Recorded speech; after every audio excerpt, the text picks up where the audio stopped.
3个孩子，有母亲和易叔叔，家里的事情我已经安排好了，你不用担心。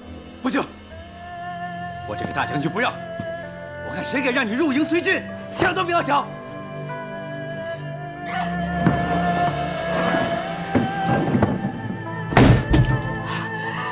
若沈家不能去，大将军你也不能去。我是新嫁的，为的不是荣华富贵，不是安安稳稳的当个夫人，我为的是情，是爱，是能够守在你身边，陪伴你，照顾你。如今，我知道你带着伤要上战场，却不能在你身边守护你。无法知道你每日是如何熬过身上的伤痛，我只会心如刀割，食不能安，寝不能寐，与其受此折磨，我还不如陪你一同犯险。我不许！那我只有告诉皇后，让她定夺。不能眼睁睁地看着自己的夫君去受苦，若不能在你身边照顾你，我只有出此下策。即使你恨死我、怨死我，我也无怨无悔。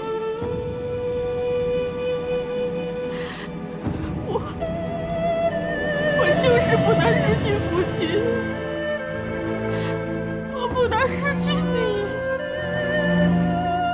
我不能。好了，好了，好了，佳儿，佳儿。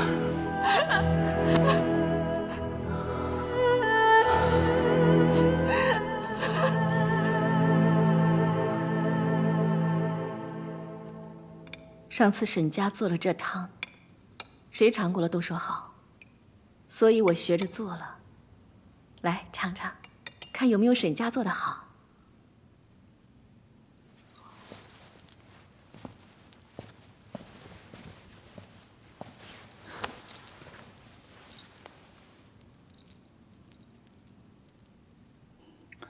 好香甜，比佳儿做的有过之而无不及。还不是因为佳儿不在，你才夸姐姐。好喝你就多喝一些。尤其这汤里放了些红花，对各种瘀痛内伤颇为有益处。想当年你第一次出征，虽一脸稚气，却亦是英雄威武，神采飞扬。如今虽然成熟沉稳，却也尽显沧桑。戎马10年，饱经历练，从当初羽翼未丰的无名小卒，到如今声名显赫的大将军，当然是沧桑沉稳了。正因此，才能调兵遣将，尽显威仪，统领大军，辗转南北。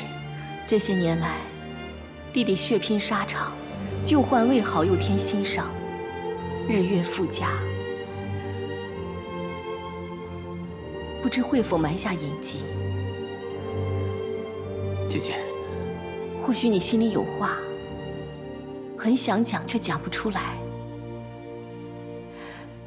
又或是不想讲，还是踌躇着不知该怎么讲，都不要紧，姐姐都明白。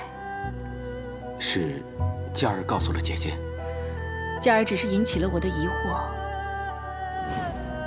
她在皇上面前无礼扬声，又不止一次阻止你以去病事件，根本就不像平日的沈家。不过你才是告诉姐姐真相的人。你是我弟弟，你的神色言行又怎会瞒过姐姐？看你最近气色渐差，步履不复刚劲，又滴酒不沾。现在沈家又执意要陪你去出征。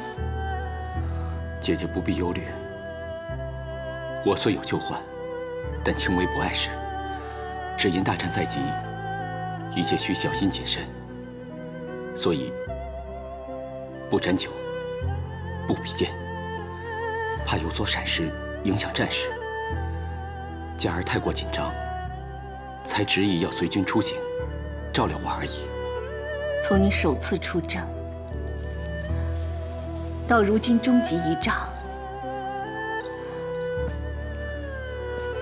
作为皇后，深知为江山百姓，你是不能不打。而你作为大汉的大将军，一个战士，相信你也必须打。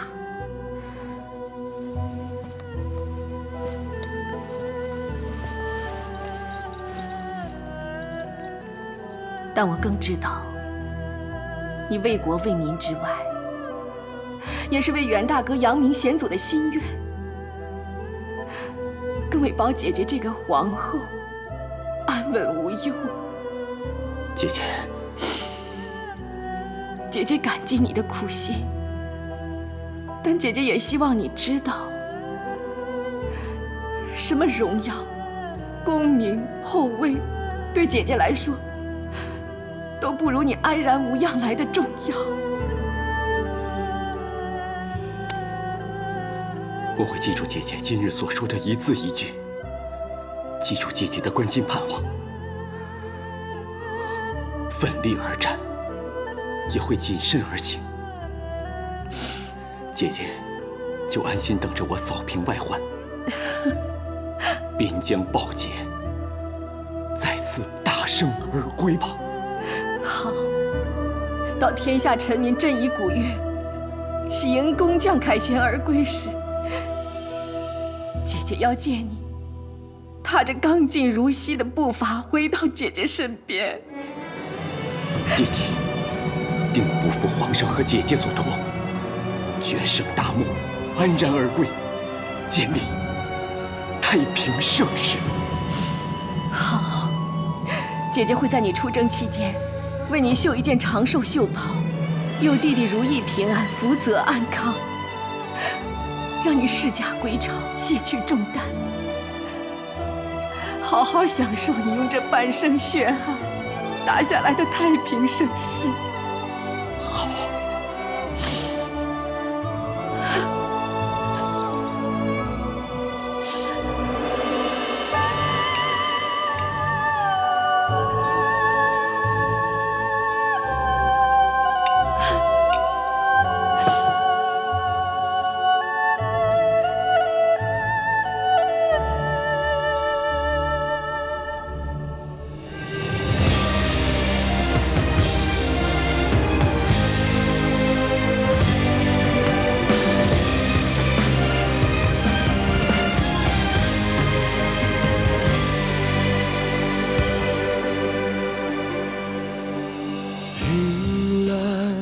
看不穿翻云覆雨变幻，算不穿光阴的流转，走不遍江中的塞北与江南。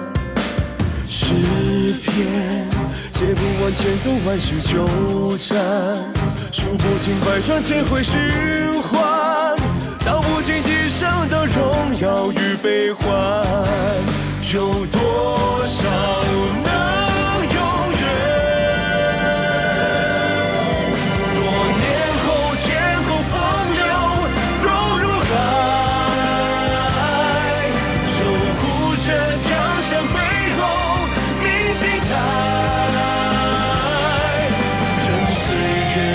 交换代，唯有你无可替代，繁华四海，在天地间盛开。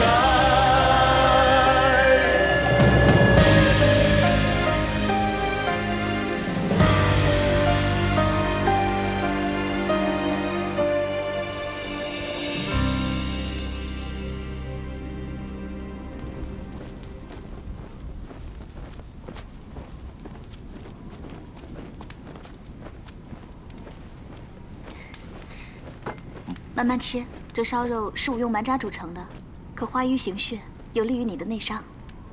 好，你也一起吃吧。我煮的时候已经吃过了。啊，佳儿，歇会儿吧。我不累，能陪在你身边就好。佳儿，成婚多年，多亏有你贴心照顾，料理家务，让府中上下井井有条，3个孩儿茁壮成长。我能后顾无忧地拼战沙场，全因为有你的牺牲和付出。这都是我为人妻子的分内之事。能在夫君身后分忧，是佳儿最大的幸福。佳儿，这么多年来，让你受委屈了。但无论如何，我想让你知道，我是你可以把秘密、性命都交托的生死至亲的妻子。来，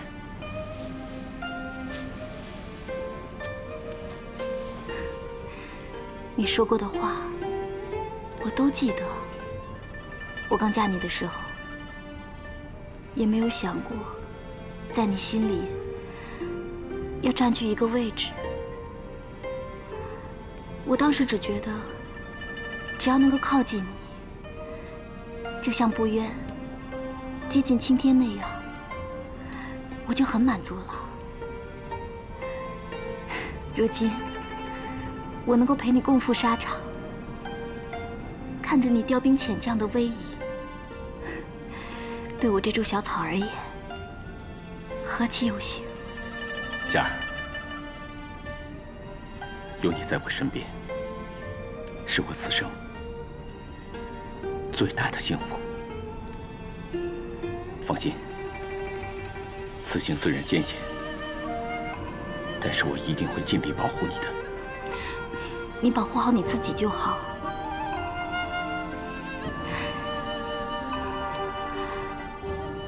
在我眼里、心里都只有你。若你出事，我必定不能独活。所以，为了我，为了我们的孩子，你一定要平安无恙。我要每天都能像现在这样，靠在你身边。放心，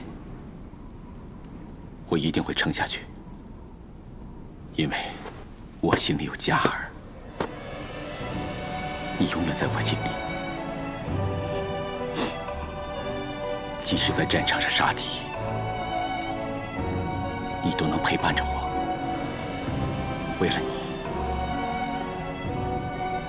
我就立起倍增。祛兵已经领着精兵进了大漠了，我们是不是也快要离开边关，入敌腹地？一部署好，就会出发，穿过前面那片梭梭林，就进入大漠了。梭梭林？对，就是前面荒野的树林，那里不是汉境，到时水源会很难找。这几日，我们要先把水粮储备足。好，那我趁这几日，把你的身子调养好，让你以最好的体魄出征。有劳夫人了。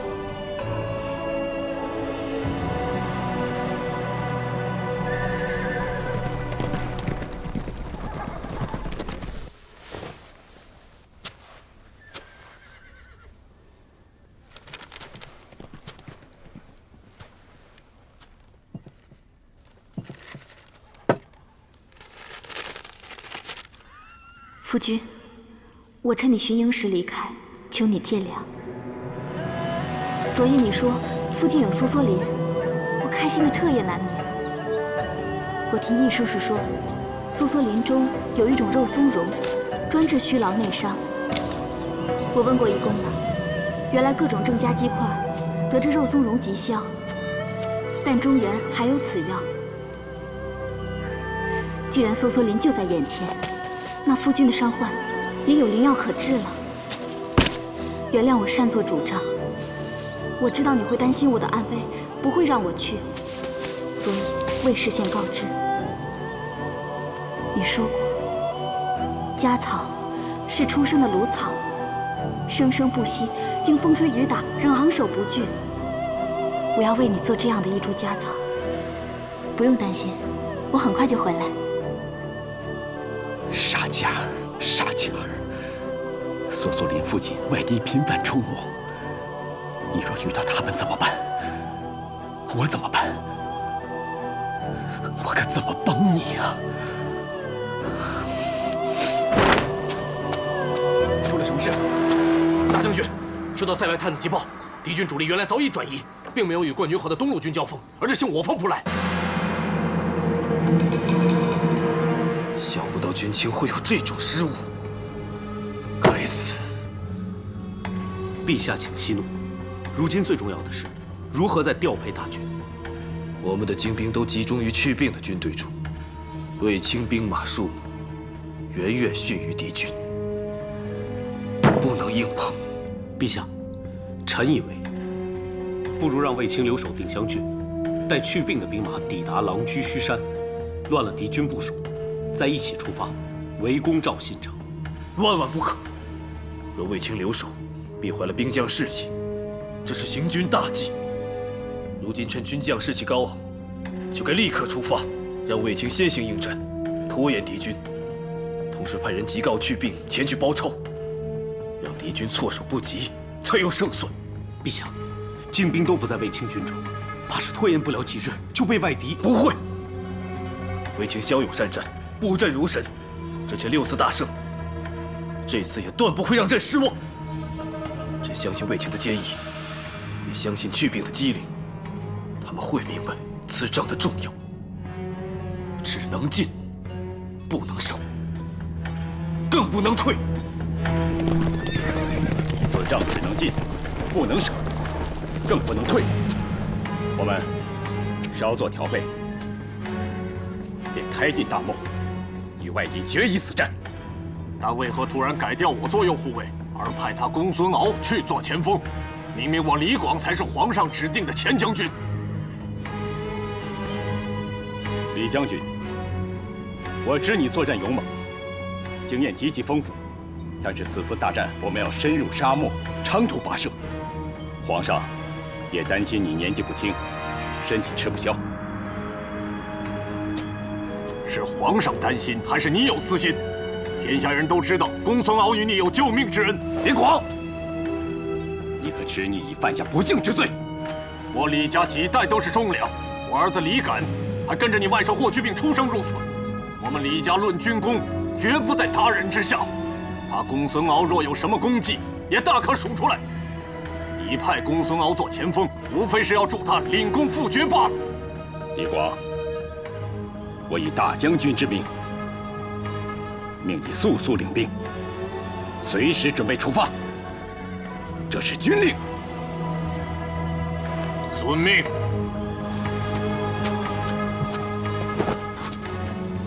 你们速速将我新的调配下达众将士，要好好的安抚军心，激励士气。到时一声号响，漠北挺进。走。公孙敖，大将军，时间紧迫，军中有精兵不多，你身为先锋大将，先速速整合5000骑兵做冲锋兵，随时候命，抢占先机。诺。报告大将军，我等便寻未见夫人，但小的在梭瑟林附近拾到女人衣服的布屑，不知是否夫人所有，特赶来向大将军回报。果然是夫人衣服上的。末将再派人去寻找。不用了，你去准备兵马，不要耽误了军情，我自己去找。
嘉儿，嘉儿，大将军，嘉儿，大将军，跟我走！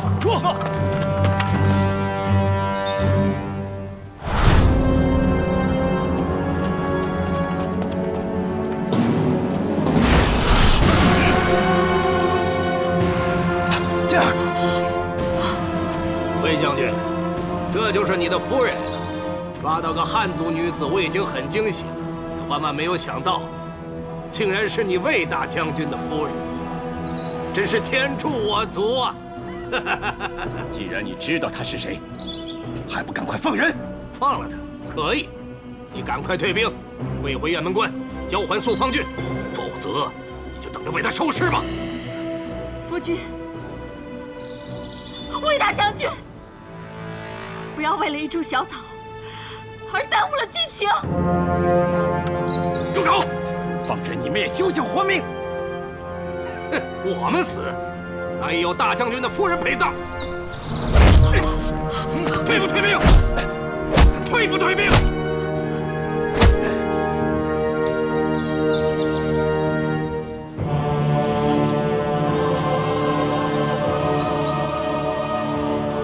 嘉儿不要！嘉儿不要！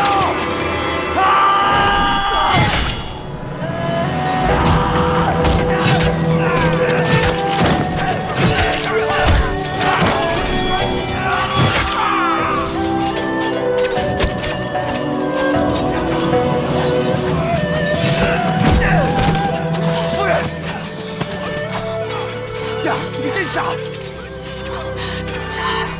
不要夫君为难。别乱说，我带你回去，撑住！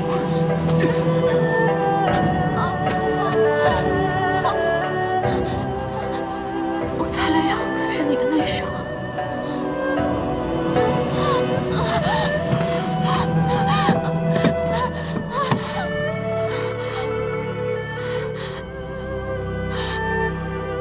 嘉儿，我不能陪伴在你身边了，嘉儿要赋予你。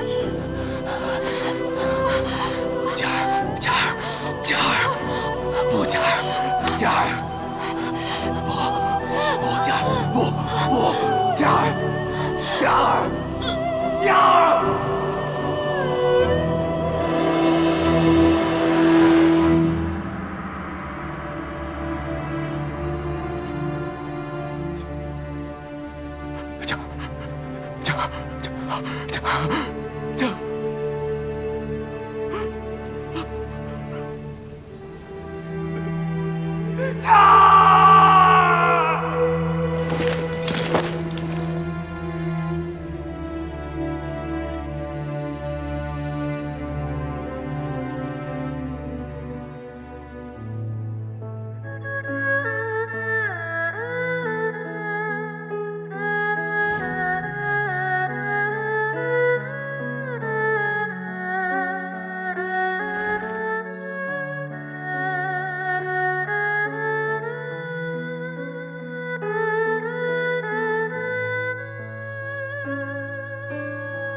一会儿啊要见到皇后、太子和3位公主，你们准备好了吗？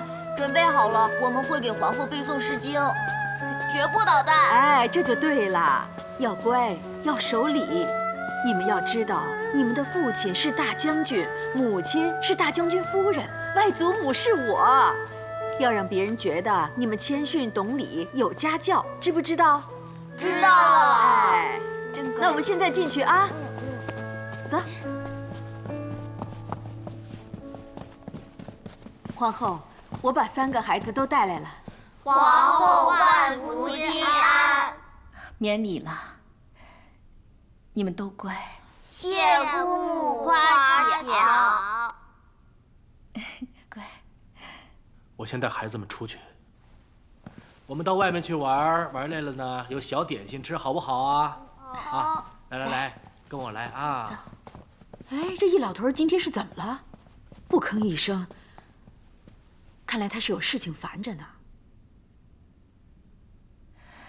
喜娘，你来坐，我有事跟你说。啊，我刚才在车里坐了半天，不想坐了，我还想到外面看顾3个孩子呢。皇后有什么话直说就好。来，过来坐。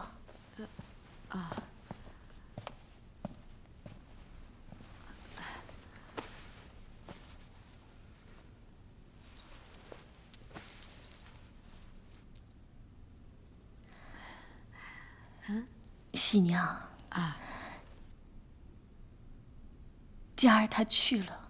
啊，佳儿随卫青出征去了吗？这我知道，为国为民嘛。我是说，啊，佳儿她去了，回不来了。不可能！喜娘，你要冷静。不会的，不会的，佳儿说她很快就会回来，她答应过我的。我的佳儿最孝顺，她不会骗我的，不会的，不会的。喜娘，沈家被外敌挟持，为保卫清河军队，当场自尽。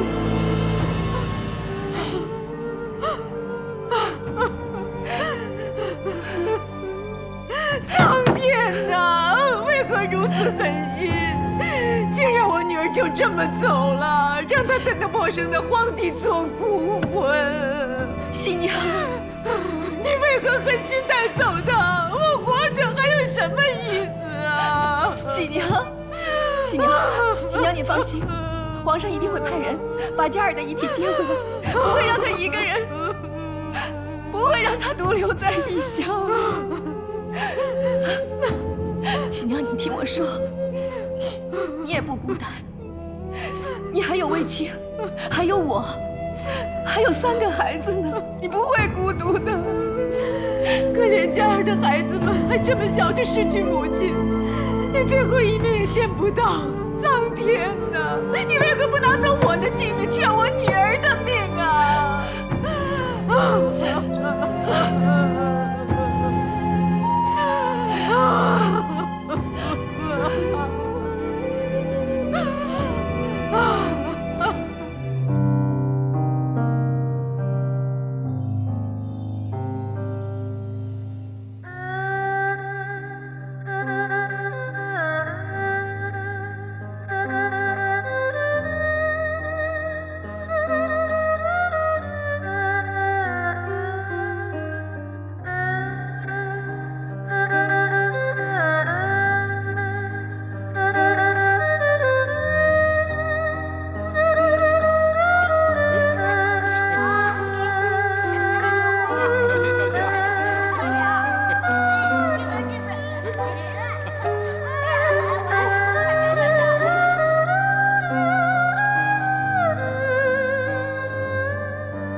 召卫青回来，陛下，朕知道。卫青痛失爱妻，定想杀敌报仇，但开战以来已是一搏3折。朕花了很长时间备齐粮草，整顿兵马，充实军库，就是为了漠南再无王庭。此次不容半点疏忽。但以卫青如今的悲愤心情，只怕召他不回。你去，他不回来就抓他回来。朕当日见他夫妻恩爱，若卫青思妻而失去理智，战略上出了差错，足令生灵涂炭，朕岂不是愧对万民？陛下，皇后求见。陛下圣安。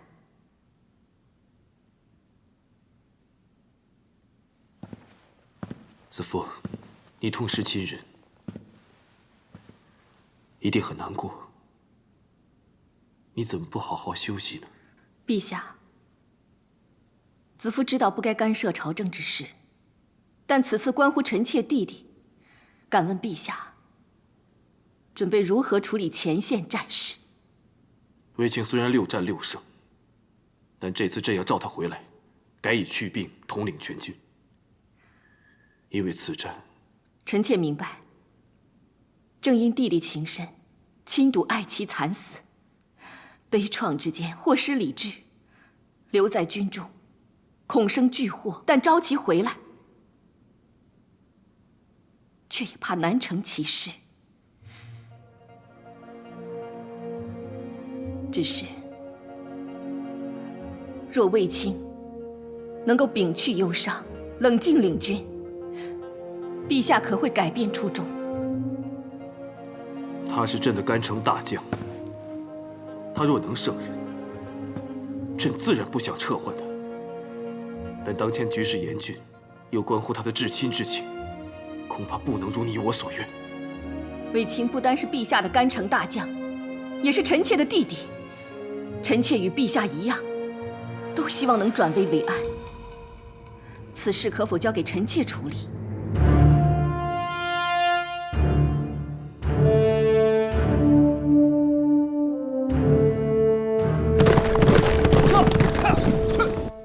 据报，敌军已抵达智岩山附近，我们明日出发，横越沙漠，正面突击，打他们个措手不及。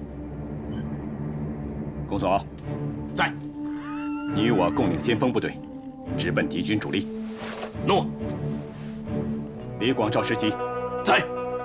你二军从东路出发，掩护先锋部队侧翼。抵达漠北之后，主力攻击敌军左侧卫。诺，末将定不负大将军所望。其余人等随时待命，等候出发。诺。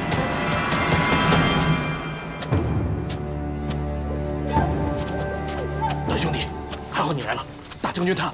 慢慢说。卫青人呢？他在自己营帐，表面没事，只会依旧沉着落定，但忙完军务，就独自躲在帐里，无人敢去打扰。哦，为夫人行了入殓之礼没有？没，连小殓都不准。为什么？那夫人的遗体现在安放何处？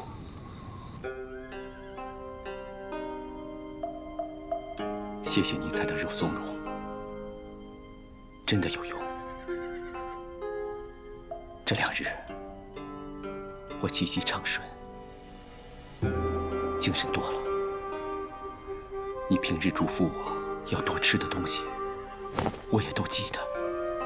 你的话，我一直默记于心。等我打了胜仗，就陪你一起游四海江船，看潮汐涨退，好不好？我也不要再做你的什么晴天，我也要做一株家草，与你同风同雨。卫青，你知不知道自己在做什么？我在与我夫人谈心。她有回应你吗？她在休息。你这样会惊扰到她，你还是走吧。卫青，你看看你自己，你是大将军，手握万人生死。我不是如常调兵遣将吗？我有犯过什么错误吗？这就是错。你做什么？他的脸是冰的，他已经死了。不，不会死。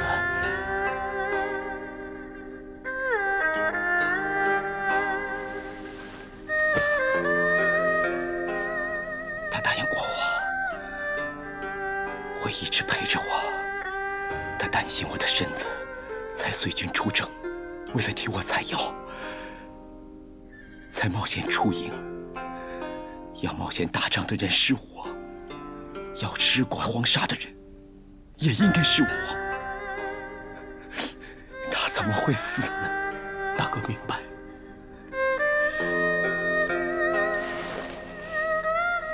你不明白，你想带他走，可他根本不想走，他只想在这里伴着我，他要看我为他打这一场仗，看我大胜而归。但是你却不体谅我们的心，你算什么兄弟？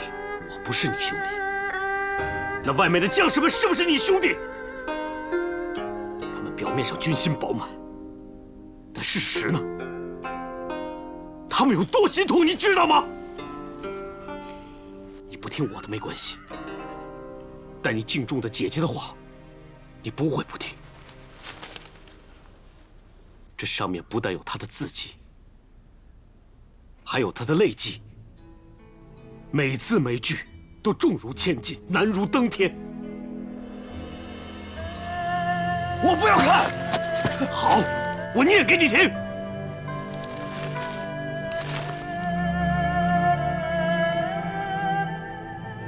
吾弟一人一去，不要！此刻你定是心中悲痛。你我姐弟情深，所伤所痛，我也感同身受。即使你已是统领兵马的大将军，但作为你的姐姐，能与你亲近如初，也愿与你同悲同苦，分担你心中之爱，抚慰你强毅之痛。一人远隔，可血脉仍在。家中稚子刚丧亲母，孤苦无依，亟待父亲亲自安抚。身为人父，更要平复振作，兼其母之、喂之、惜之、养之、育之。还有喜娘，痛失相依相靠的爱女，悲痛欲绝，难以释怀，正待女婿无虞而归，替佳儿尽未尽之孝。忆往昔，浓浓蝗虫，重重难关，到如今种种荣耀，你都与我相扶相守。若我孤弱一身，如何撑过风霜雨露？弟弟，不止佳儿，姐姐也急需要你。一人已去，但大敌当前，需要你的不止至亲，还有大汉将士与天下百姓。姐姐盼你早出困局，莫因仇恨乱了心智，莫因离情误了苍生，更别让佳儿枉死大墓。姐自负气肃。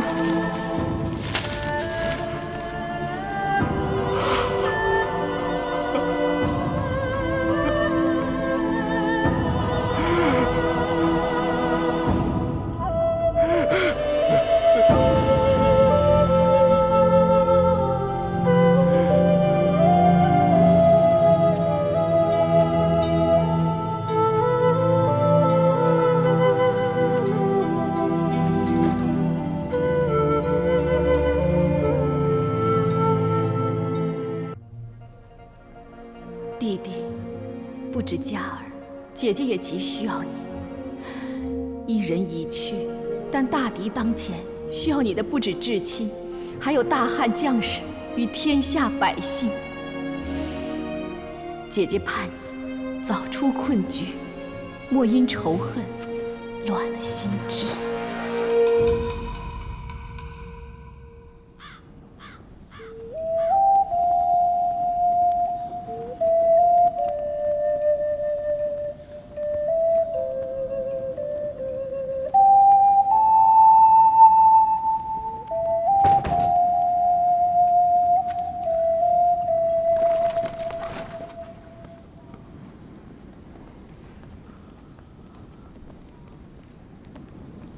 我们出发吧。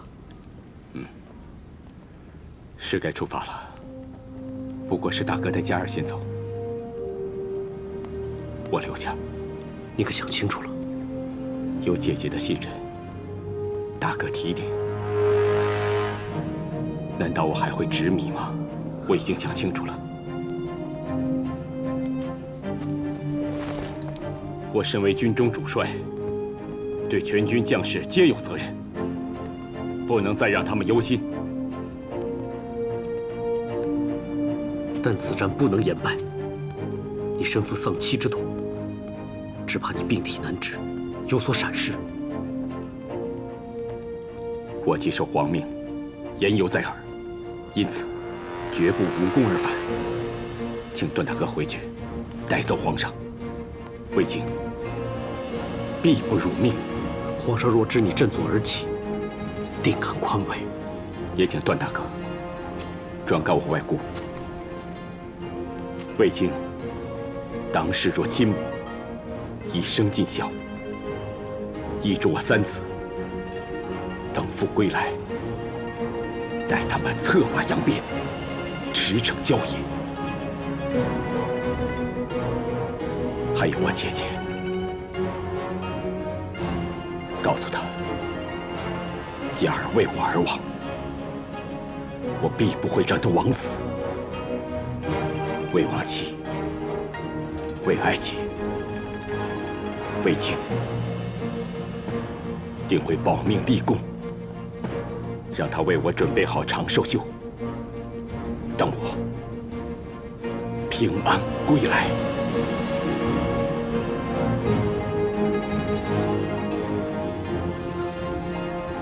你放心，我定会为你一一传话。孤军迎敌，你自己要小心。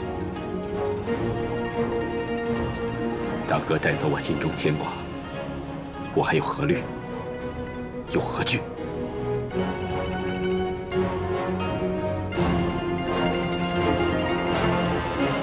我魏京可6胜外敌，靠的非一己之力，而是众将士协力同战。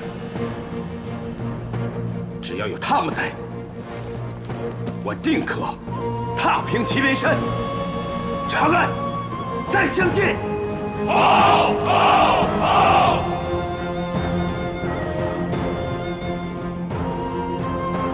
段大哥，我的嘉儿就交给你了，你带她一路走好，待我荣归长安，奏凯乐，歌同宫，再祭我嘉儿英灵，我定会护送你夫人平安回到长安。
只要夫君能够平平安安，就算折加儿的寿，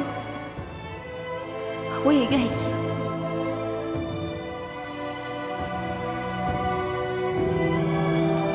所以，为了我，为了我们的孩子，你一定要平安无恙。我心里有家，你永远在我心里。即使在战场上杀敌，都能伴着我。为了你，我就力气倍增。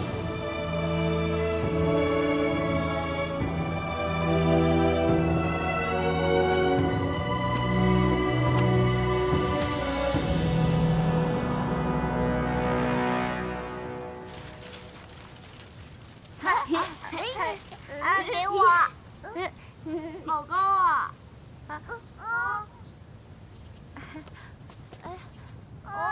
不愿飞走了，姑母，不愿飞走了。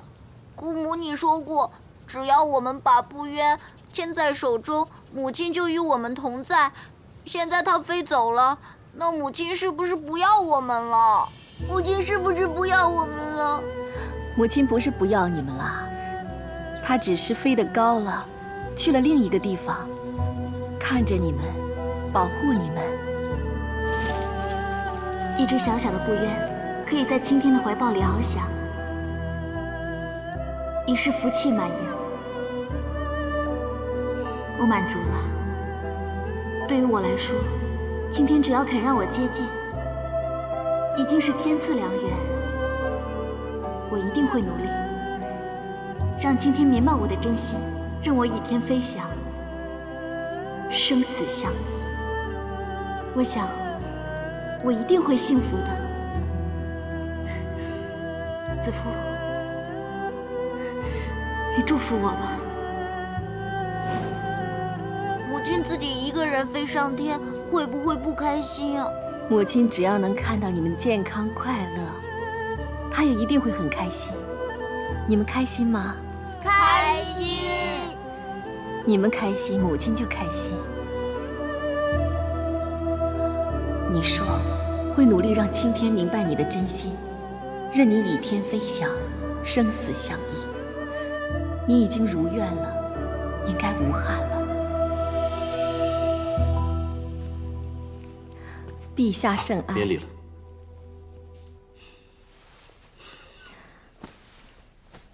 别太辛苦自己。让陛下担心了，臣妾一绣着长寿绣，总停不下来，好像见到弟弟凯旋归来。朕有一件喜事要告诉你，关于卫青。今早收到军报，卫青研制了一个制敌法宝。法宝？五钢车。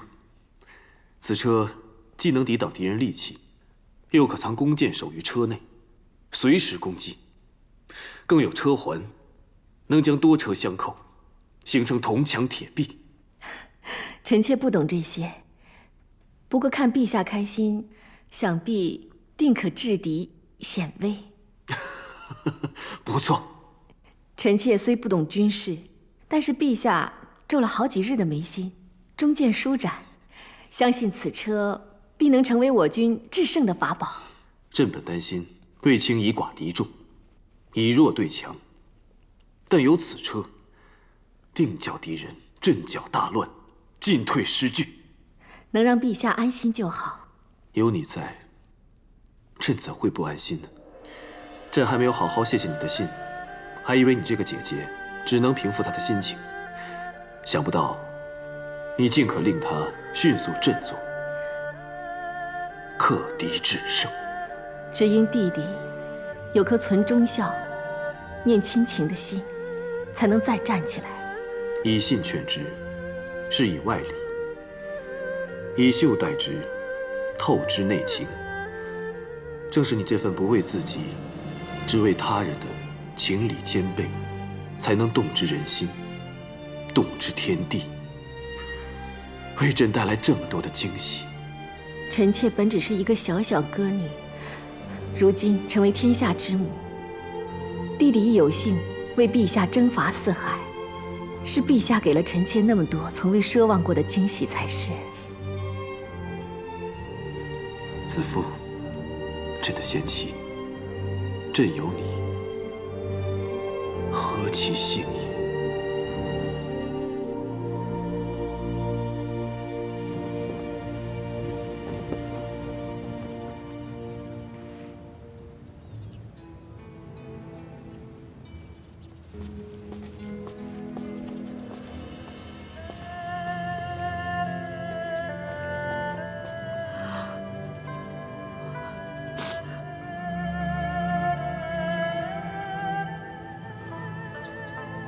段大哥，谢谢你带嘉儿回来，她终于回家了。我答应过卫青，把夫人护送回来，能不辱命就好。多年来，我们没有难处，你都会在，你都会相助。我视你为妹妹，卫青为弟弟，既是兄妹情深，何须多言？谢皇后亲临。喜娘别这么说，她是我的弟妇，也是我的姐妹。嘉儿终于回来了，你也要小心身体，别太费神。嘉儿一定希望你像从前一样开开心心、无顾忌地活着。我知道。相信需要时间舒缓。刚才他一见棺柩，都快哭昏过去了，在内堂躺到现在。嘉儿是生也荣，死也荣。皇上亲赐了金缕玉衣，今日我要带弟弟为嘉儿行大殓之礼，重新加衣厚葬。那就开始大殓之礼吧。另外，后棺木已在内堂备好，孩子们在里面帮忙准备陪葬之物。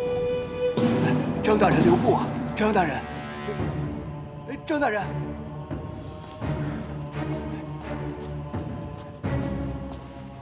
参见皇后。不知张大人硬闯大将军府，所谓何事？回皇后，臣绝无不敬之心。今日实因职责所在，臣不得不来此，带走一个人。大胆袁奎，嗜血杀人，潜逃至今还不露出真面目，速速就绑。张大人可有误会，他不是袁奎，是奕寒，是皇上亲封的长者奕寒。奕寒？哼，好一个长者奕寒！袁奎，你藏得还真够深呀，连皇上皇后都敢隐瞒，可知这更是欺君死罪。杀人欺君之罪非同小可。张大人可有证据？当然有，把人证带进来。诺。参见皇后。夏仆夜，你可否看清楚，此人是否袁奎？正是袁奎。当年我抓捕他时，还被他所伤，但是最后让他逃走了。别以为你是做官的就可以血口喷人，你以为你是谁呀？我女儿为国捐躯，今日是她大殓之礼，你却带人闯我灵堂，坏我大礼，对我女儿毫无尊重。你说你居心何在？我并无不敬之意，只是什么？你随便带个贼眉鼠眼的人来污指奕寒，就可以带走他吗？他可是皇上亲封的长者，大将军和皇后更视他为亲人。他要是杀了人，就没有天理了。你无凭无据就想把人抓走，休想！法之当头，杀人偿命，有何不可？今日我就是要带走这个逃犯。你，新娘，慢着！张汤，你说并无不敬，但大将军位在你之上，你明知道今日大将军夫人返家设灵，你没向官旧吊唁施祭，没向家属致哀慰问，却带兵进来抓人，其中礼数何在？敬意何在？臣一心追捕逃犯，只怕让其再逃脱，所以疏忽了礼节，还望皇后息怒恕罪。你执法以严，无可厚非，但法之拟立，本为保民安民，所以也要因时制宜，法中留情。大将军的外姑刚立丧女之痛，你无半点体察劝慰，还出手推撞，岂是合情安民之举？臣不敢。大将军正以身犯险，决战大漠，为我大汉子民安身立命。大将军夫人忠义不屈，宁死不为外敌所胁。若因你莽撞，令太夫人跌倒受伤，如何向大将军交代？是臣大错了，请皇后恕罪。幸好未成大过，我就暂且饶你。谢皇后，但敢问皇后，那逃逸多年的杀人犯，又当如何处置？易叔叔，你对他们的指控，可有片言只字回应？回皇后，小的无话可说。那么，你真是袁奎？我的确是袁奎。不，你真是疯了吗？你怎么连自己的名字也记不住啊？啊！你这老头是怎么了？亲你根本就娘够了。不是。不。但无论如何，我得谢谢你。我跟他们回去。不。谢皇后。带走。诺。别担心，他会没事的。我不会让他有事。没想到啊，人这么容易就给抓住了。哼，那易涵是卫子夫身边的高人，我当然得特别留心了。一个如此闲散无所畏惧之人，当日却见着一个小官就慌张躲避，其中必有隐情。果然，我三言两语就把那易涵见不得人的老底儿都翻了出来。哼，没想到那个夏勇想立功升官都想疯了，于是我就提点他几句挡煞高升之法。哼，他还真就乖乖照做，跑到张汤那里告发了易涵。我在长安城外就听说张汤是有名的铁面无私、视法为天、不认情理。看来呀，这次终于可以灭了皇后的亲信。你说这个人值多少啊？此人对我而言一文不值，但若在皇帝忧心战况之时，卫子夫却不知趣，要他网开一面救自己的心腹，哼，皇帝必然心生厌烦。啊，那不如我们再放些风声出去。这样一个杀人犯藏在皇后身边多年，那岂不就是皇后徇私枉法、存心包庇、无法无天了？再让王爷向那狗皇帝吹点耳边风，那妖女皇后就会与他的羽翼一起水尽尸身，魏家之名必被玷污。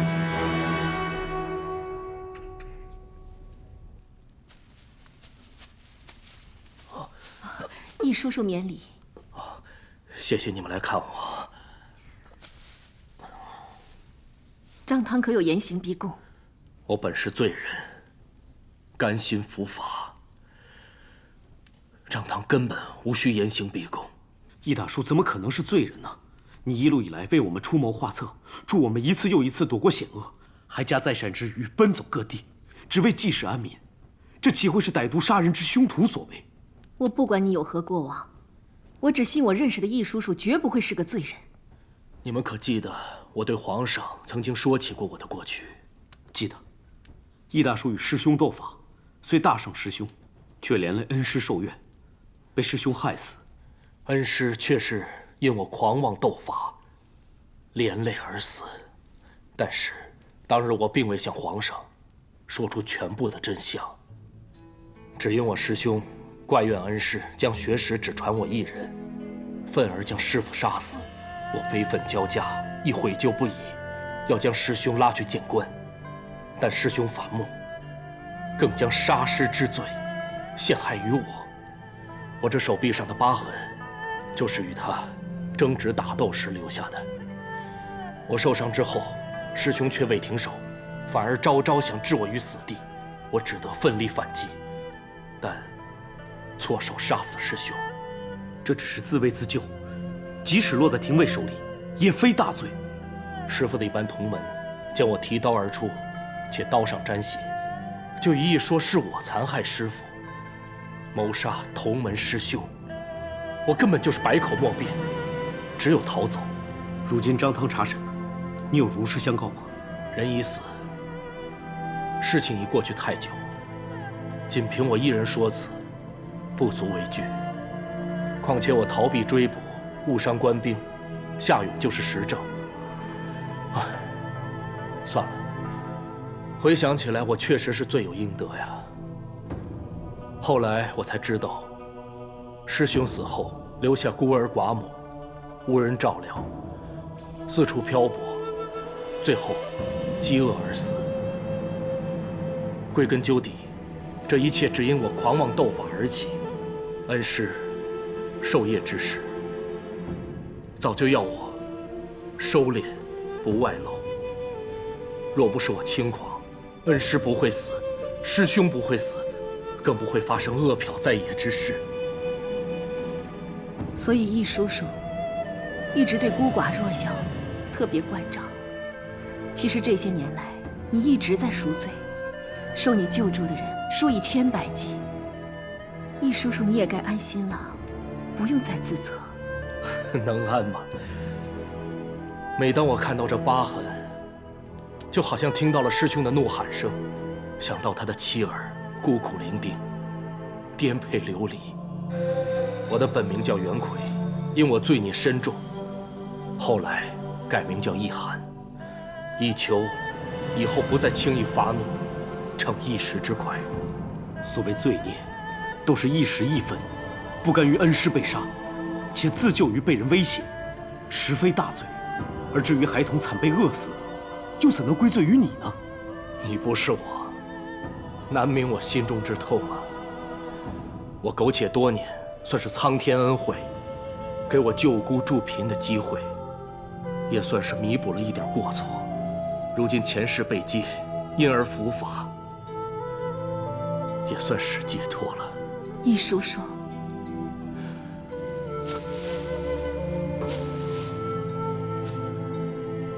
别为我伤神，一定要保护好你的妹妹。我知道，皇后，还记得我们如何相识吗？再为易叔叔做一次争辩，可以吗？易叔叔想要什么，子夫都会为你去做。其实当年早已心无所恋，一直放逐自己。可那一日，你好似仙童一样，打开了我心中的死结。自那以后，我便决定此生要行善赎罪。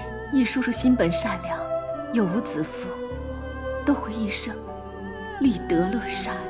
恕我这一生，若说真做过什么能够略抵我的罪过，那就是有幸可以助你入宫。只因你一人，就造福了多少苍生啊！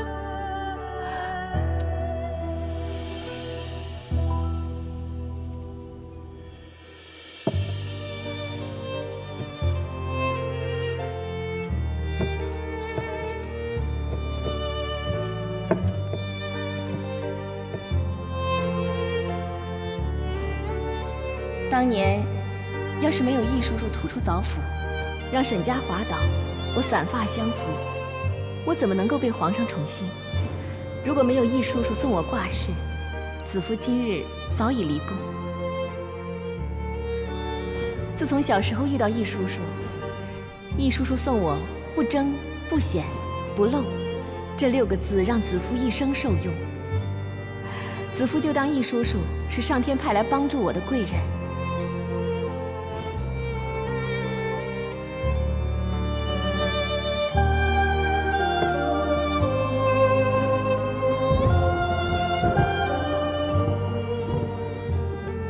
皇后持伞，急求上苍，天降甘霖，佑我万民啊！皇后持伞，天降甘霖啊！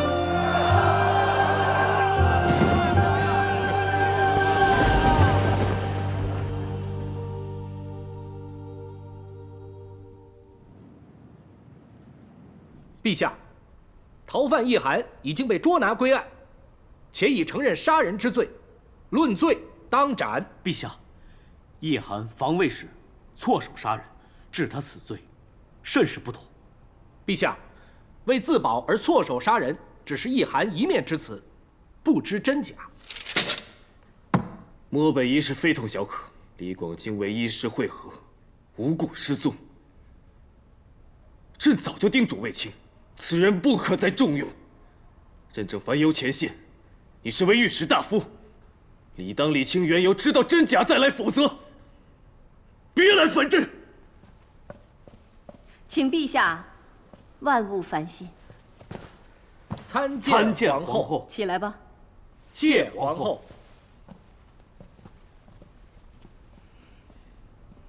陛下圣安。朕现在忙着边关战事，不想再谈一寒一案，皇后不用为他求情了。陛下睿智英明，定有公断，臣妾又怎会妨碍平添陛下的烦恼？只是希望陛下能听臣妾说8个字。说吧。罪不可恕，一寒该死。你此说可有理据因由？即使一寒曾现寻水之法，帮助各处郡县找出水源，拯救苍生，可他毕竟杀死残害恩师之人，于法不可容。难道一寒之功竟抵不上他误杀之罪？不错，纵使一寒当日解民困、济祈雨、保帝后之名，免万民迷信，可他毕竟曾经误杀，且百词莫辩而拒不逃逸，罪不可恕。皇后此言，臣不敢苟同。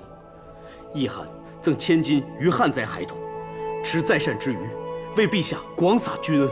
纵使他救孤寡、兴义学、举孝廉、建贤臣，助陛下弘天地之大德，施雷雨之深恩，可他毕竟借此掩饰身份，欺瞒陛下，绝不可恕。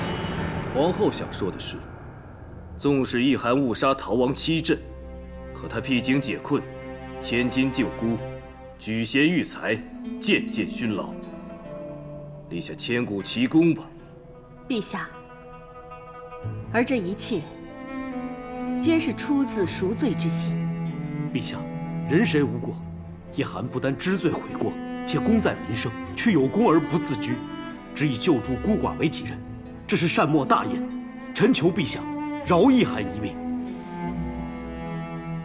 一寒如今所为，事事为善，件件为民，皆为可恕之由。陛下明德，求陛下法外容情，恕改过从善之人不死。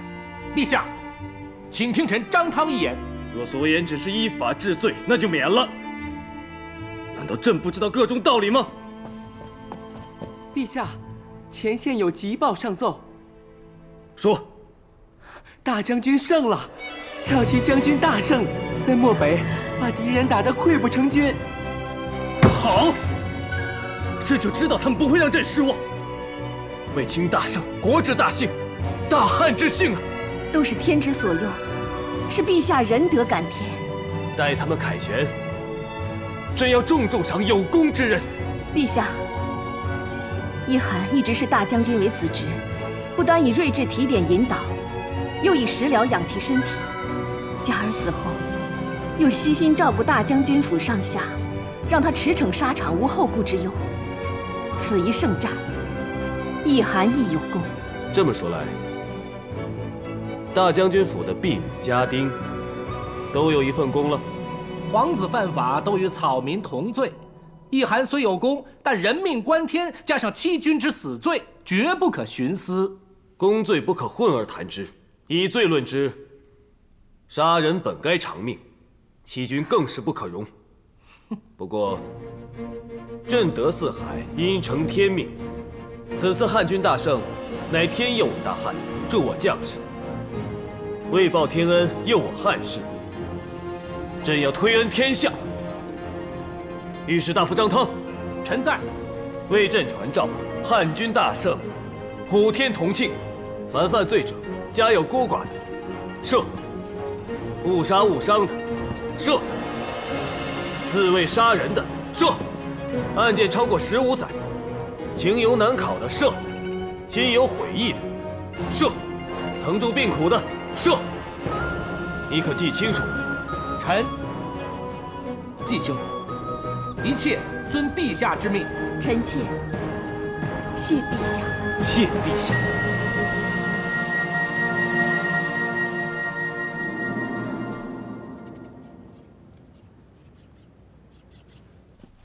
启禀夫人，皇上今日有要事，不能前来。但汉军大捷，皇上要赐后宫上上下下，皇上特意让夫人先去挑选贡品，还特意吩咐夫人要为自己和小皇子多选几项。那就劳烦你替我和红儿谢过皇上。诺，那小人就先告退了。那你快去挑啊，要挑最华丽、最名贵的。只要皇上能时时将我们母子放在心上，是不是最名贵，能不能每日都来，也无所谓。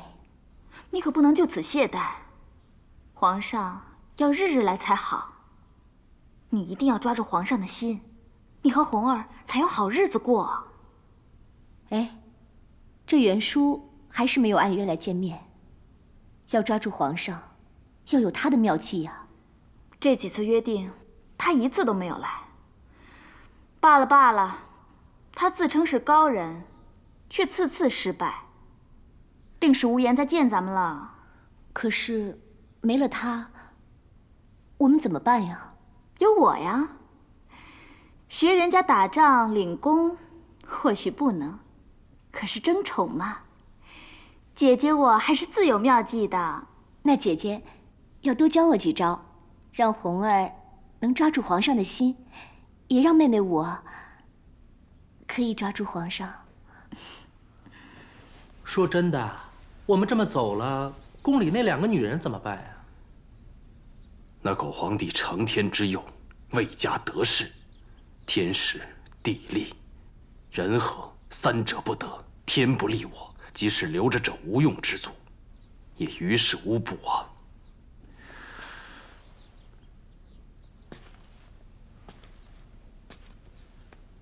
楚服虽有智能，不如成事；虽有自计，不如待时。待我有朝一日时机成熟，我会再回来，到时一并发力，定让那卫子夫臭名一世。哼，是了是了，你志坚意定，我自当舍命相陪就是了。等这些东西收拾完了，我们就可以启程了。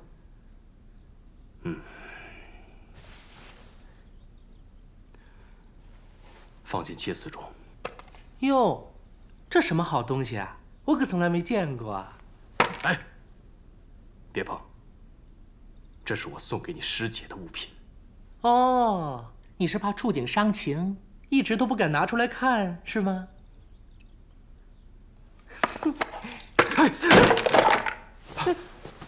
我说过不要碰。是了是了，我马上就收拾。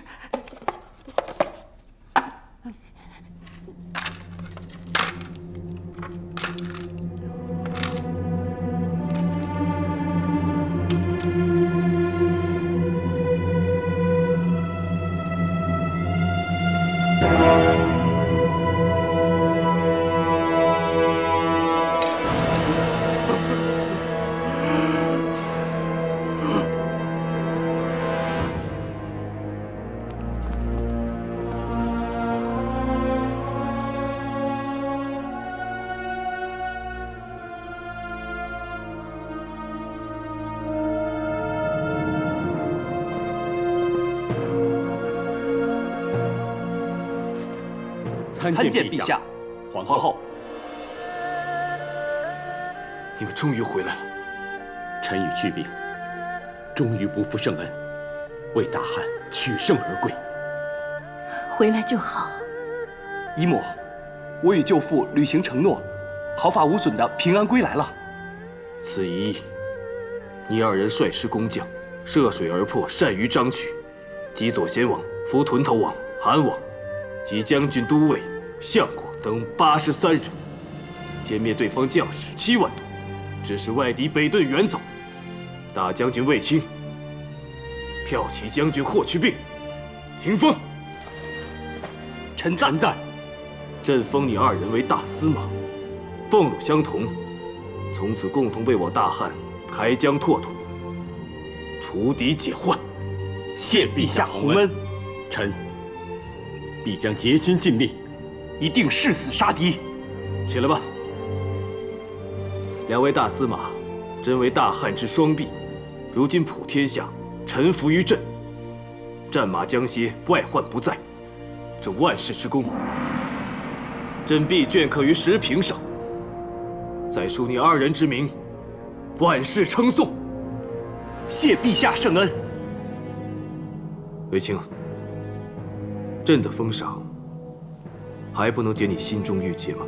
陛下对臣百般称许，臣却心中有愧。作为统帅，竟思虑不周，致使李广老将军不堪受辱而死，致使陛下又损了一员良将。弟弟，舅父，李广将军延误军机，你只是派长史去问话，是按例行事啊。他自感受辱而自尽，这与你又何关啊？可是李将军是因无向导而迷路，他多次行军，理应精于地理，竟因迷路而延误军机，这罪责难脱。当然，他英武一世，却一直有功无爵。其子李敢，在你军中做事如何？勇猛过人，一直代行副将之职。好，李敢杀敌有功，那朕就封他为关内侯，10邑200户。卫青，可有异议？臣代李敢，谢陛下隆恩。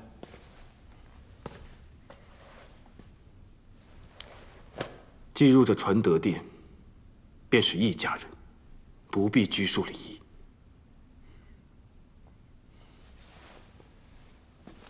但愿能让你们姐弟稍感宽慰。能见祛病和弟弟无虞归来，臣妾最大的心愿已了。姐姐对我千般信任，我怎能言而无信？看着我凯旋而归，姐姐应该欣慰。我们因仇恨而乱心智，没因离情而误苍生。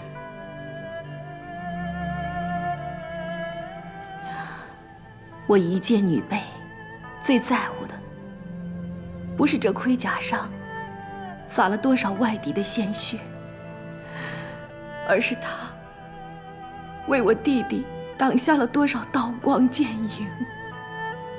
姐姐，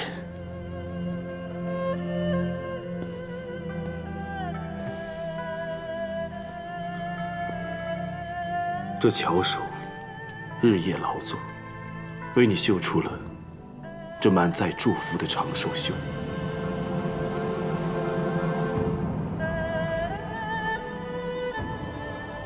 你也终于可以看他卸下盔甲，为他披上你的祝愿了。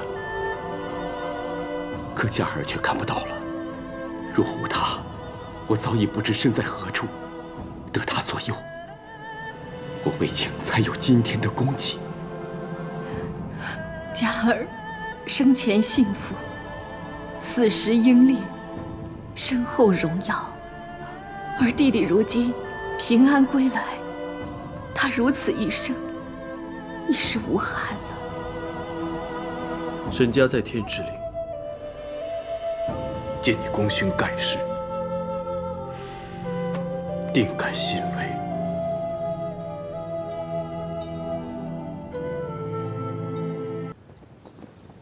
乌鸢又飞起来了，母亲又在看着我们了。哎，给我，父亲过来。姑母说，母亲就是不冤，越飞越高，直到青天。那我们陪他飞吧。好。快飞啊！飞天了！飞好高哦！飞得好高！飞喽飞佳儿出嫁之前，我和她曾放过不远。当时以为她只是水中佳草，纤细柔弱，却不知她也有靠近苍穹的勇气，也有为爱而亡的英烈。我当时曾经怀疑你们是否天赐良缘，直至今时才悟到，苍天只赏一段缘，良有与否，还看人为。这些年来，他的委屈、孤寂、隐忍与付出，我都能明白。从一个寄人篱下的柔弱婢女，到抚养3个孩子，操持偌大府邸的大将军夫人，他一定有说不尽、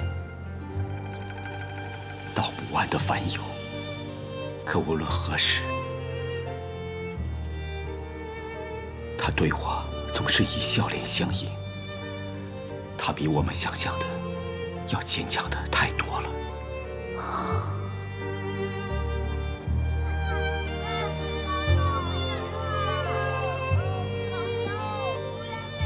你放心翱翔吧，我为青天，你为不远，即便生死相隔，也可相依。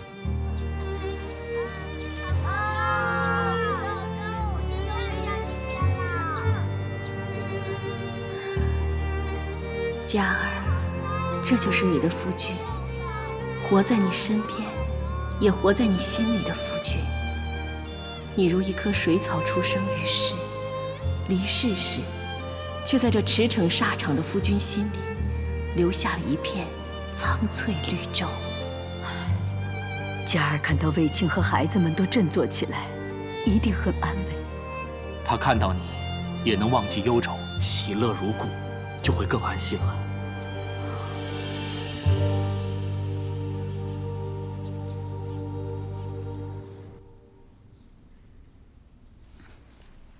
大将军，平阳公主到访。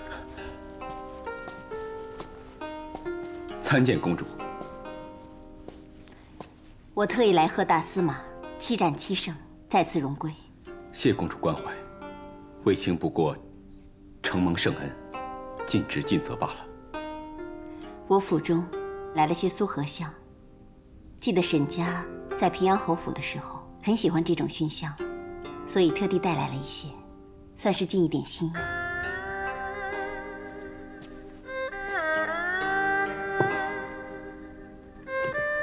此种熏香聚诸香之气而成，能辟邪聚正，祭奠沈家正是合适。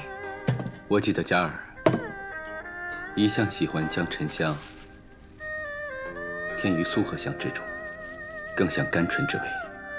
他的喜好你都熟记于心，想来他在天之灵定能欣慰。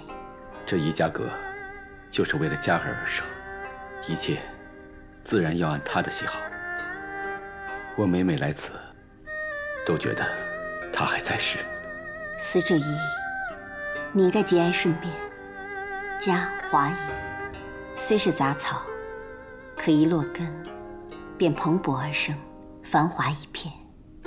看似轻弱如鸿毛，却敢为江山社稷，为君牺牲。如此英烈，重比昆仑。沈家实为女子楷模。卫青替沈家谢公主夸奖。如若佳儿知道公主如此看待她，必会开心。我真心敬佩她，羡慕她，有几人能有她的福分？你很幸运，可以娶得如斯女子。能娶到佳儿，确是我卫青之幸。我曾经祈求上苍，许我与佳儿偕老，但是天命不允。有时真希望永远停驻在军营那天，共望星空，相偎相依。我曾将我的委屈比作梦魇，其实一切皆梦，即是美梦难舍。也要将之化成回忆，永存心间就好。我放开梦魇，重获新生。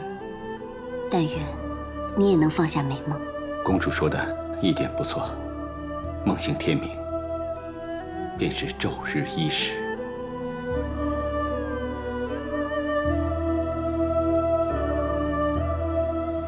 让开！关内侯，万万不可！大将军正……我不管，我现在要见卫青。关内侯，这……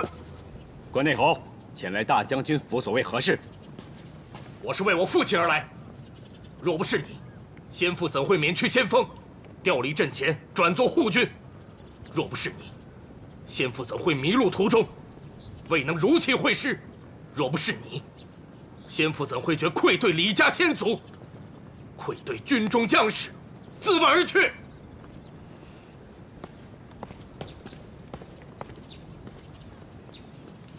卫青的确思虑不周，令老将军心生误会。误会？先父的行军路线迂回，又无向导，大漠方向难辨，迷路时期也在情理之中。何以皇上尚未责罚，大将军就派长史羞辱先父？卫青绝无羞辱李将军之心，当时只是想问清真相，以便回奏皇上。以大将军的才智，怎会不知先父一生傲骨，宁死不受小官的质问羞辱？你逼死我父，一句思虑不周就能挡过去吗？确实不能。先父守边数十载，连外敌都尊称一句飞将军，但一直有功无爵。本想争这一仗领功封侯，却全因为你，令他无功反获罪，还命丧大漠。对于李老将军的死，卫青深感悲痛，亦觉有愧。但这绝非是卫青本意。如今溃汉已驻，我指望与李家放下私怨，同仇敌忾。只是不知如何才能让你消除心中仇怨。下来！你竟敢对大将军不敬！你可知你这一巴掌足以置你于死地？我李敢既然敢来，我就不怕死。何谓不怕死？不怕死，乃是沙场战士面对10万大敌奋勇之前的气概，并不是用来泄愤逞强的姿态。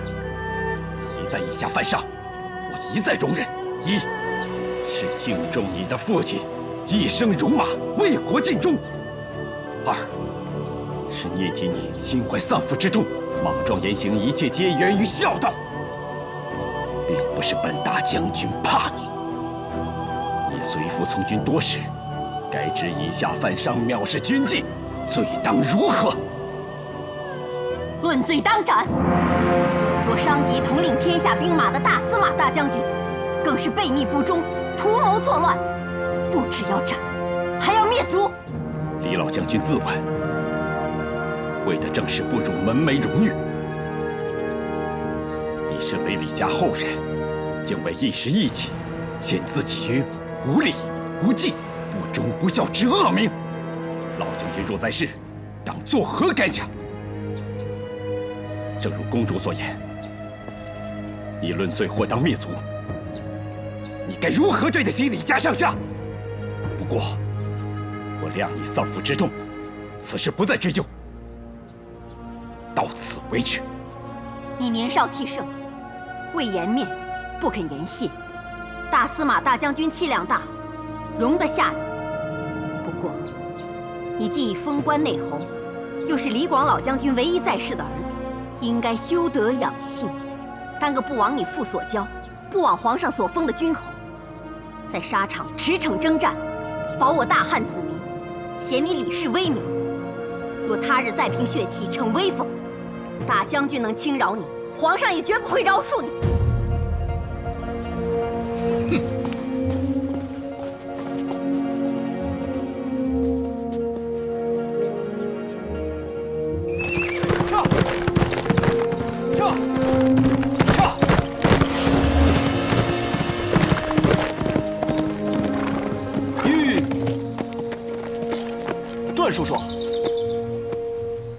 段叔叔为何在此啊？等候多时，阻止你去找李敢。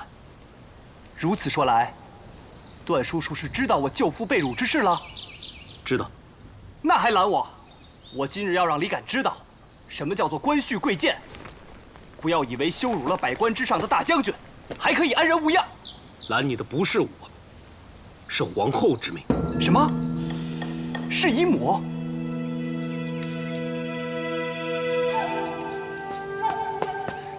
姨母，你为何不让我去教训那李敢？姨母，去病又沉不住气了。那李敢到大将军府去撒野，羞辱舅父，如此放肆，我作为他的上级，还要对他心平气和，那就是罔顾军纪呀。去病可知，你舅父为何不依法处置李敢？舅父就是对下属太仁慈，那李敢才会这样。当日，李敢的关内侯的爵位还是舅父向皇上请来的，他竟不知感恩，反而对舅父动手，传了出去，让舅父日后何以立军威啊？没想到这花的根枝都烂了，难怪花朵会枯萎。宫女应是怕水分不够，而不断浇水，谁知却落了根苗，可惜啊！本以为是为他好，可如今看来，竟是害了他。可见凡事都要把握分寸，不能过犹不及。何必拐弯抹角？或许你们认为去病失了分寸，但去病也是战场上带兵的将军。战场凶险，将领若军威不显，下属便不受令，全军会处于险境。更遑论战胜。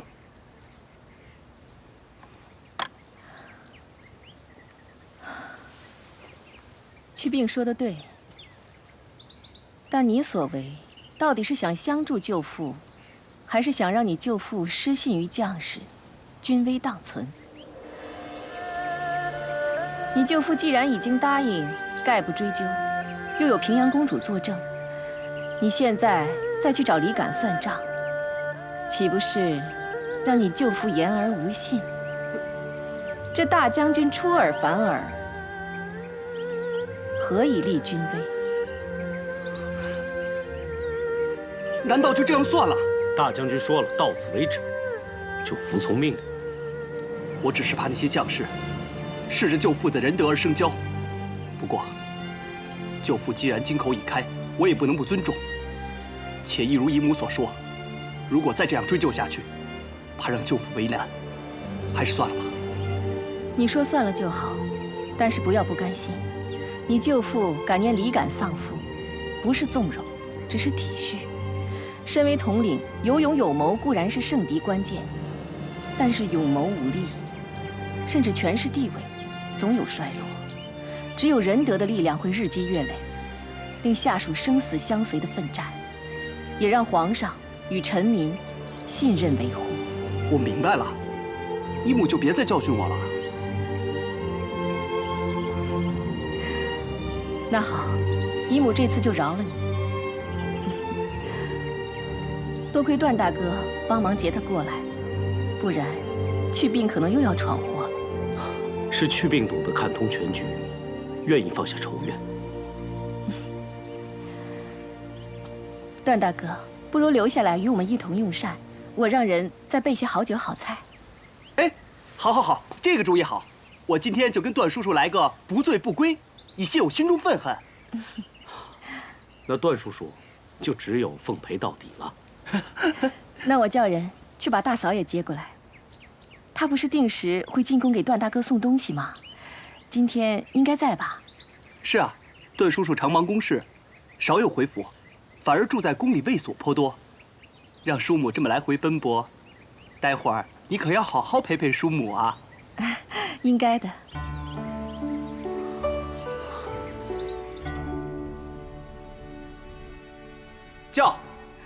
叫。段叔叔，去病敬你。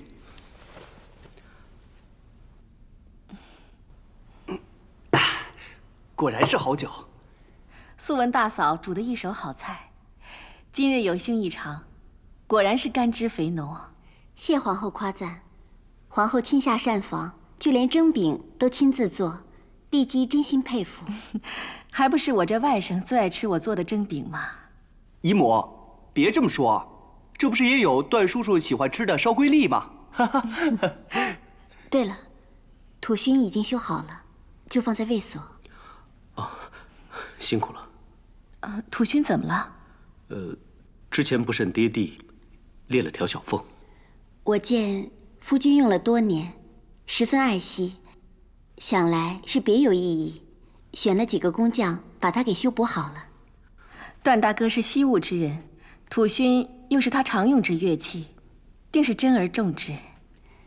还好没有伤到上面“平安”2个字，否则段大哥肯定更心疼。原来是那个勋。其实已成老旧之物，若再损坏，就不用再修了。我令工匠再做一个新的来，上面同样也能刻上祝福。原来这勋是皇后送给段大哥的。当年段大哥要远赴西域，想送给大哥佑他平安，最终还是等他回来才送到他手上。姨母，我早有听闻，姨母与段叔叔琴勋合奏，但是去病却无缘听到。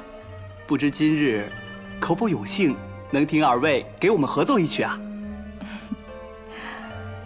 段大哥，不如让明月去卫所把你的土勋拿来。就放在阶案上。去吧。诺。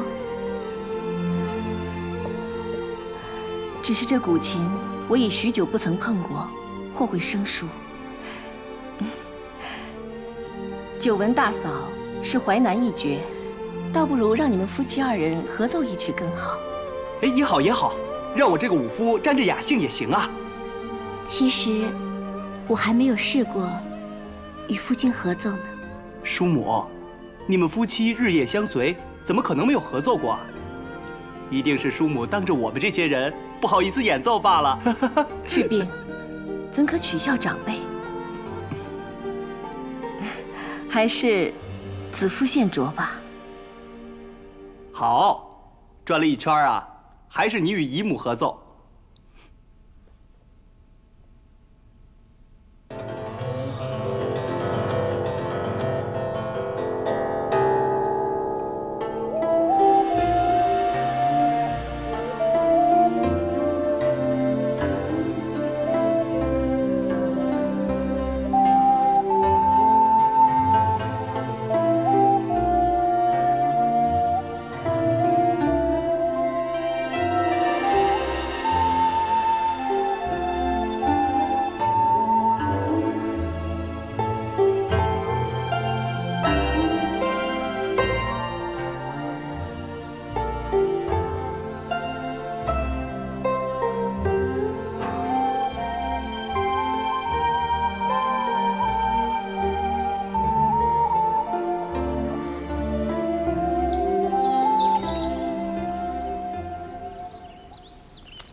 真想不到，飞鸾都有了自己的孩子。这次生产很顺利。是啊，时间过得真快。飞鸾出生的场景，就好像在眼前。如今，已有小马相伴，生老病死，潮起潮落，人生也大概如此吧。花开终有花谢时，花谢终有花开期。一株迟暮，却有一岁枯荣。即便繁花落尽，却仍有无数生命在发芽生长，生生不息。公主好像忘了一件事情吧？什么事？我记得当时我们接生了飞鸾，约定与她结为相知，之后起个名字。公主觉得叫什么名字好呢？易经有云：生生之谓易，马之良才谓之俊。俊逸，如何？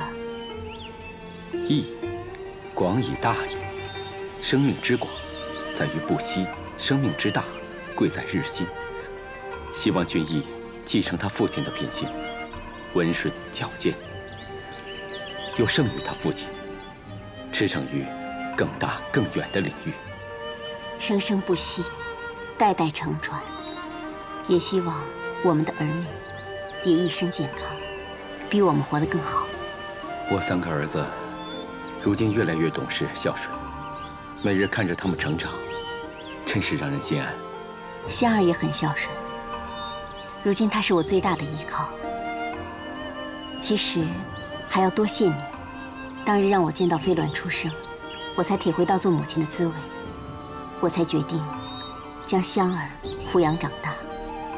如今有她相伴，我就不感到孤单了。世间万物都难敌亲情珍贵，公主多去平阳县看看他吧。是啊。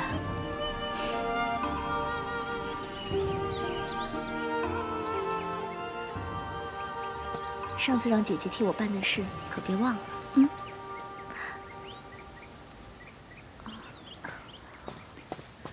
王夫人， 2位妹妹来采花啊！我要是能像妹妹们这么悠闲，那就好了。夫人，你一会儿要去陪皇上晚膳，一会儿还要照顾2皇子，哪有这种闲情啊？还要带着这么重的事物，那就更累了。这是皇上御赐的，我呢也不敢不带呀。那天让我选的时候，我本来也不想选那么多。 可皇上一直叫我选，那我只好多选多带了。皇上让你先于其他嫔妃挑选，可见对你用心之深。这确是上天的眷顾，圣恩昌隆嘛。王夫人的头饰真是华丽，不过这种宝物，皇后也一定不少。那是当然，皇上那么疼皇后，只是皇后谦厚，对于赏赐自然不会那么少见多怪。 我们这些闲人啊，还是回去晒花做酒吧。王夫人告辞了。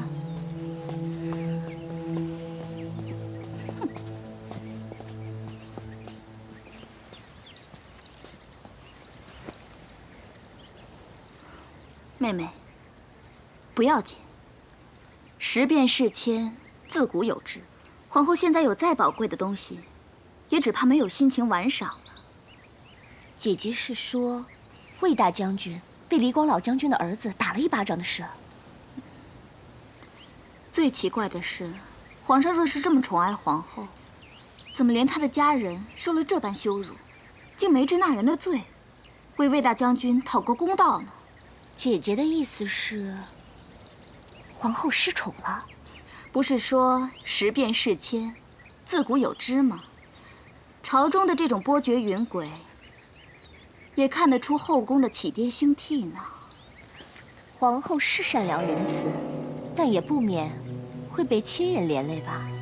就是啊，大将军害死老将，那霍去病仗着自己的舅父姨母，作威作福，事事作恶，天天耀武扬威的，还打伤我们的弟弟。当时刚进宫，迫于无奈，绑帝认错。现在想想，我的心里还疼呢。恶人有恶报。 等哪日他威势不在，把这恶人吊起来，狠打一通，才叫快意。恶人就在此，谁要打我？我是恶人，我就在此，你打呀！你们俩每日在后宫无所事事是吗？竟乱生是非，搬弄口舌，重伤朝廷重臣，都活得不耐烦了吗？大司马。 我们不过是妇人无心之说，您大人有……姐姐，她怎么了？我也不知道啊。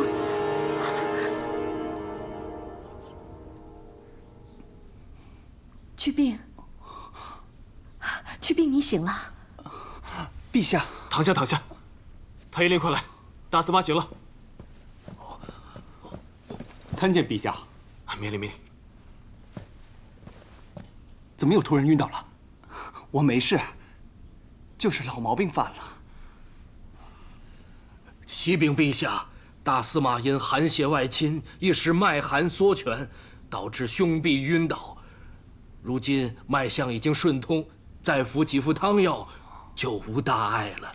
那你快去准备，一定要好好调理。诺。勿需担心，真的没事。我小时候不也常常晕倒，现在还不是好好的。虽说你生来便有着昏厥之症，但不是已经治好了吗？他自小多病，所以取名去病。可惜这病苦于查无病因，名医都说习武强身或有帮助。这些年来跟我和卫青练武骑马，昏厥也有所缓解，怎料现在又突然复发。以前他每次这样晕倒，臣妾都担心他不再醒过来。有一次好久不醒，现在只要回想起来，也还心有余悸呢。姨母，其实你当年是受骗了。以前我晕倒，不知有多少次是假的，因为每次晕后醒过来，我说要吃什么，你都给我做什么，所以我就装晕，骗你的蒸饼吃。哎，这事舅父也是知道的，那时我们经常联手，骗了你好多次呢。哎，你这小子，我们在关心你身体，你怎么把我扯进来？你们看我像是有事的样子吗？啊，我已经不是当年那个羸弱病童了。哎，来，我给你们耍几套拳脚。好。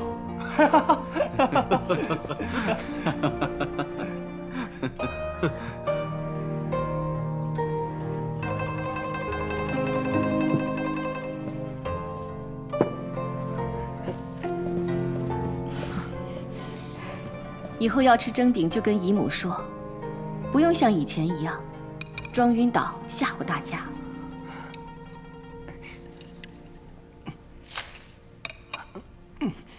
知道了，去病不怕千军万马，就怕姨母教训。以前是年幼无知，以后不会了。谁会想到，千军万马的统帅，当日为了骗一个蒸饼，装病卖乖。去病装晕，也只是为了一个蒸饼。姨母受骗相信了，也不过是担心一阵，只怕有些人装疯扮傻，要的远不止这些。看来我们的大司马不是为蒸饼而来，而是另有话说。那天在我晕倒前，我在庭院遇到王夫人和她的姐姐，在说什么魏家失势，皇后失宠。我看他们二人对姨母心怀不轨，急于争的远不只是恩宠，还有权位。其实那个王夫人本性不坏，当初选她入宫时，她身无一物，却愿意为家人牺牲。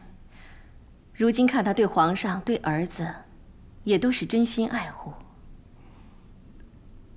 仁者见仁，姨母贤德，看谁都是看其善。不过我也有担心，以前的穷困，让她太在乎得失，容易迷失本性，误人误己。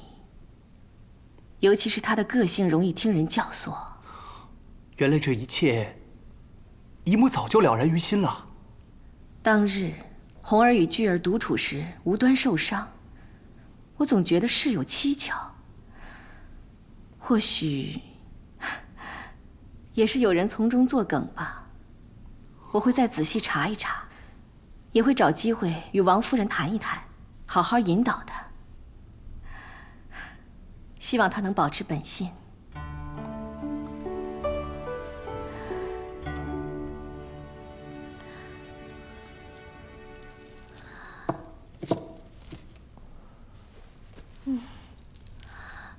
这些头饰可真够重的，戴得我颈都痛了。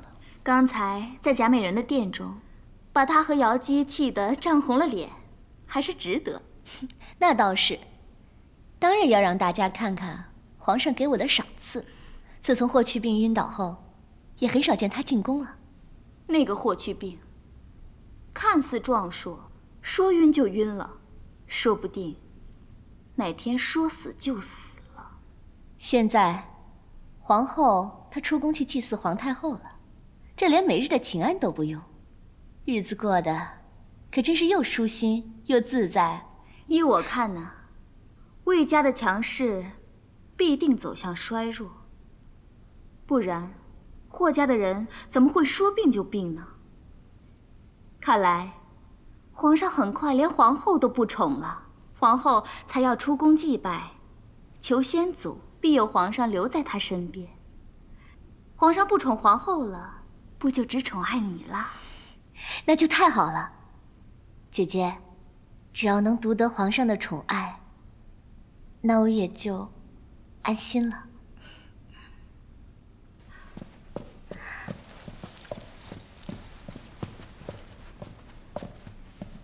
夫人，皇上刚派人来说，今晚在交房殿设宴，请夫人和王三姑娘一同前去，共享王后新进的贡品。我知道了，你先下去吧。诺。姐姐，皇上为何不叫我们去飞长殿，或者亲临凤凰殿，而叫我们去交房殿共赏贡品呢？妹妹啊，皇上想与你欢聚，这后宫最富丽、最雅致的殿宇，当属交房殿呀。皇上趁皇后出宫，便召你去交房殿，可见你在皇上心中的地位，堪比皇后啊！快好好打扮打扮。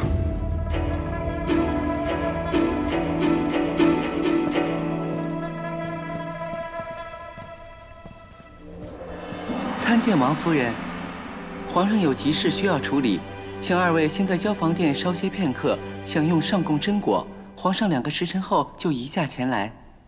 你帮我传话，请皇上安心处理公务，不必担心我，我会在此静候的。诺。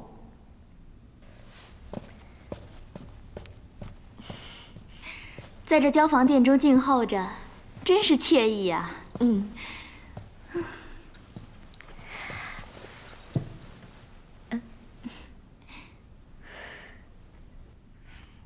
真是好喝，清纯甘甜，果真是上品美酒。如果一直能享受这些珍品，永远守住这份宠爱就好了。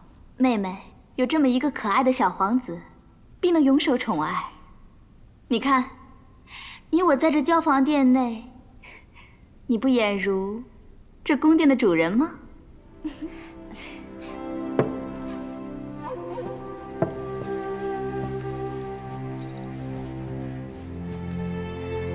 皇后宝座在这里，与这交房殿的大气交相辉映，以前都可望不可及，今日啊，终于可以摸一下这个宝座。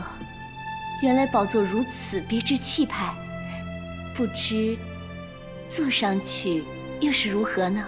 妹妹，不如试试啊。如果皇上不是将妹妹与皇后同室，又怎会宣你在这交房殿相聚呢？那你就赶快试试这宝座吧，啊！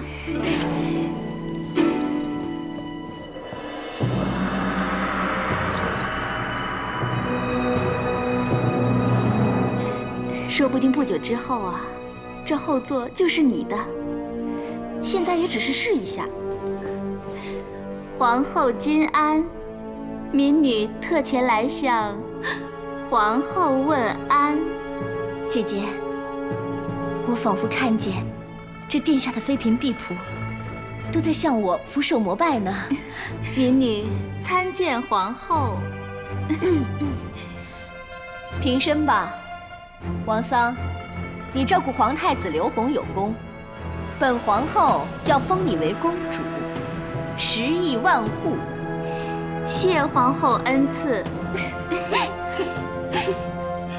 这宝座果然舒适安逸，这一坐上来，这数日的晕眩都神奇的好了。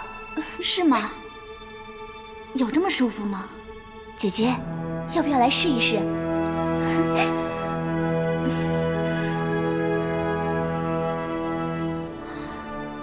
姐姐万安。免礼了。今日我贵为皇后，得替皇上惩恶除奸。魏氏一族弄权跋扈，全部该死。卫青害死李广父子，处以极刑。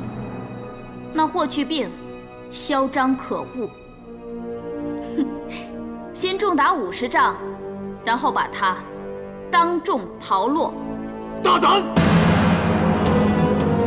大胆刁妇！擅登后座，是何居心？跪下！陛下恕罪，民女并无僭越之心，只是一时无知，见没有人才试作一下，以后再也不敢了。姐姐只是一时起了玩念，还请陛下恕罪。单凭一句玩念，就想拖这僭越死罪？以皇后之位来玩，对朕的重臣处以极刑是玩，熬落朕的大将是玩，难怪有人状告你们二人有谋夺后位之心。这一玩，就把你们的居心全都显露了。陛下饶命啊！民女真的只是一时好奇，见这宝座似能医治晕眩之症，所以才试做的。荒谬！你把朕当作是目盲耳陈的昏君吗？朕一见你刚才那副嘴脸，就知道你的心思有多狠、多坏。宫中的倾轧就是由你这等人而起，你罪犯大不敬，绝不能饶。陛下，你休想再求情！来人，在，把此二人拖出去。王丧即刻斩首，王晏押回凤凰殿，等候发落。陛下饶命啊！陛下饶命啊！陛下饶命啊！妹妹，妹妹，妹妹，救我呀！妹妹，陛下，陛下，放过我姐姐吧，我们是无心的，我们根本就没有想过要谋夺后位。陛下，放过我们吧！休要狡辩！你纵容亲情，居心不良。朕是念及你是红儿的母亲，才饶你不死。朕会册封红儿为齐王，明日你就与红儿启程去封地，做你的齐王太后。陛下，陛下，臣妾知道错了。拉下去！陛下，走。陛下。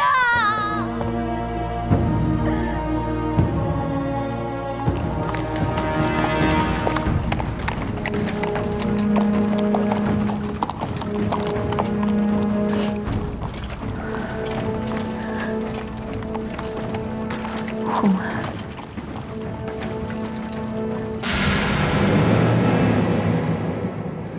他们母子这一去，等于永别长安了。朕知道你心有不忍，放心。齐国地势险要，城郭极大，只是临淄城就有10万户，是地大物博的好地方。朕没有亏待他。衣风十足，或许就是人心变异的开始。想当初，他患难中仍为家人牺牲，其纯其善。可是如今却……仁易得，人心难测。这么一个怯懦柔弱的女子，一朝得宠，竟也有僭越之心。若不是去病揭其居心，日后她气焰更盛，后宫就更多事。这是去病向陛下进言。去病从小就在你身边，得理照顾，他关心你也是应该的。嫔妃们争宠，本是平常事，但若背着君上，便擅议朝中重臣，而且态度极为嚣张，对皇后语出不敬。听其言，知其心，恐怕日后成为后宫祸患。是否祸患，一试便知。以前是臣妾照顾他，担心他，想不到如今反而是他担心臣妾，急着维护臣妾。而朕更担心的是王爷身边有个只会煽风点火、居心叵测的王丧。陛下远虑的是红儿还小，不懂人情世故，耳濡目染，会受王丧影响。王氏姐妹敢觊觎你的后位，就也敢教红儿抢夺太子之位。或许当日红儿受伤，巨儿受疑，也是与王丧有关。早早将红儿送去封地，才能避免一场兄弟纷争、宫廷倾轧的祸乱。但是陛下就要与儿子骨肉分离。身在帝皇之家，这种分离就必须承受。